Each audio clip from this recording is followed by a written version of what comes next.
Samantala, meron daw pong iba pang mga anggulo ng krimen na sinisilip ang PNP. Pakinggan natin ang report ni RH52 Edniel Parosa. Kami Edniel! Anthony at Jerry, hindi pa sarado ang kaso ng pagpatay at pagkatay sa pulis o ng pulis sa kanyang kabaro sa loob mismo ng tanggapan ng NCRPO sa Bagong Diwa Taguig.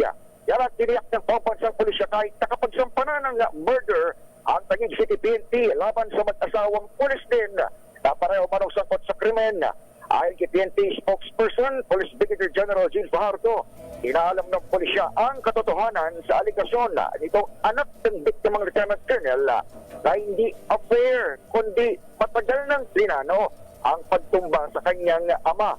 Batay sa social media post, itong anak, kapamilya ng biktima, maaaring marami pang sangkot dito sa nabanggit na krimen mula sa pagpatay hanggang sa pagtap-tap pasintabi sa mga nagagahan hanggang sa pagdala doon sa kanilang ancestral house sa Baguio City at paglibing dito sa katawan ng biktima.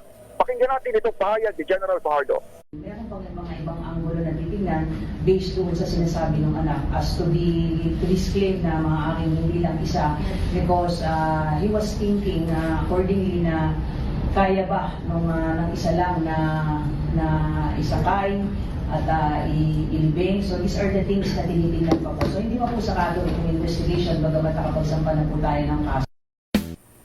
Ngayon din, umapila itong Campo Crame sa anak ng biktima na nabatid na isa ring miyembro pala ng Special Action Force na huminahon at huwag ilagay ang batas sa kanyang kamay.